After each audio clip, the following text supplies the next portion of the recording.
Welcome to my channel. আমার চ্যানেলে আরও একটি রান্নার পর্বে আপনাদের সকলকে আরও একবার স্বাগত জানাই।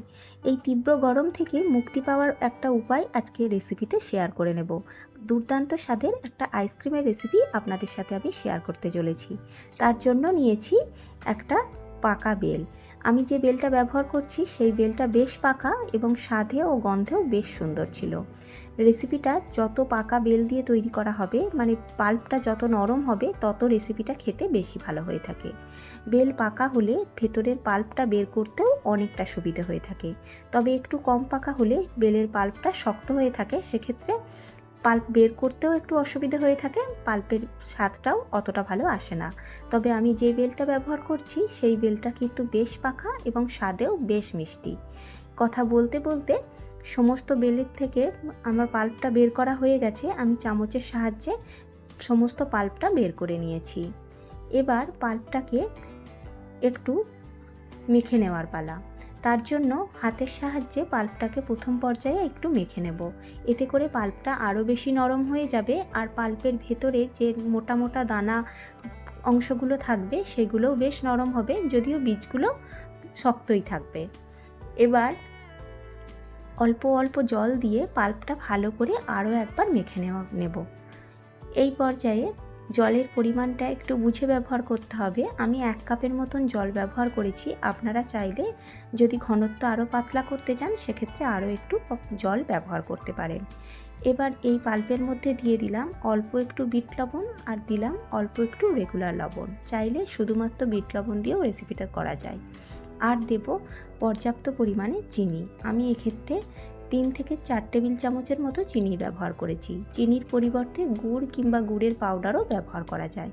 এবারে সমস্ত কিছুকে ভালো করে একবার মিশিয়ে নিয়ে ছেড়ে দেব। নিয়েছি একটা পাত্র, আর পাত্রের ওপর বসিয়েছি একটা ছাঁকনির সাহায্যে প্রথম পর্যায়ে বেলের পাল্পটাকে ছেঁকে নিতে হবে।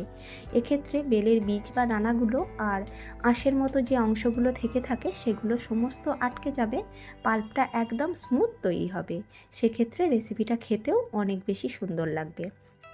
একইভাবে সমস্ত পাল্পটা আমি ছেঁকে নিয়েছি, আর পাল্পের বীজ এবং আঁশের অংশগুলো আলাদা করে নিয়েছি। একবার পাল্পটা এবার দেখিয়ে দিচ্ছি। এই পর্যায়ে পাল্পটাকে যদি ঘনত্ব বেশি বলে মনে হয় সেক্ষেত্রে পাতলা করার জন্য অল্প একটু জল যোগ করতে পারেন। তবে আমার একদম পারফেক্ট ঘনত্বের বলে মনে হয়েছে, তাই আমি আর জল যোগ করছি না। এবার নিয়েছি পাল্পটাকে একটা গ্লাসে ট্রান্সফার করে নিয়েছি।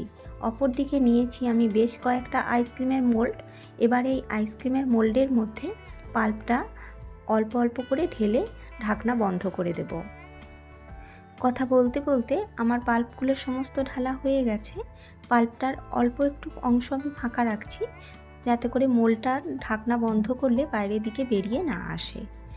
এবার ঢাকনাগুলো বন্ধ করে দিয়ে ডিপ ফ্রিজে আমি 10 থেকে 12 ঘন্টা এটা জমতে দেব। চাইলে আরও বেশিক্ষণ জমতে দেওয়া যায়, তবে 10 থেকে 12 ঘন্টা জমতে দিতেই হবে। ফ্রিজারে আমি আইসক্রিম মোল্ডগুলোকে রেখে দিয়ে ফিরে আসছি। ফিরে এলাম 10 থেকে 12 ঘন্টা পর। এবার একবার চেক করে নেওয়ার পালা। আইসক্রিম মোল্ডটাকে ফ্রিজার থেকে বের করে নিয়ে একবার চেক করে নেব সেটা সম্পূর্ণরূপে সেট হয়েছে কিনা। প্রথম পর্যায়ে অল্প একটু জলের মধ্যে এই আইসক্রিম মোল্ডগুলোকে চুবিয়ে রাখলেই খুব সহজেই এই মোল্ড থেকে আলাদা হয়ে আসবে আইসক্রিমটা। আর দেখতেই পাচ্ছেন কথা বলতে বলতে আমি আইসক্রিমগুলোও সাজিয়ে দিচ্ছি। কতটা সুন্দর এবং লোভনীয় দেখতে হয়েছে। দেখতে যতটা লোভনীয়, খেতেও কিন্তু ততটাই লোভনীয়।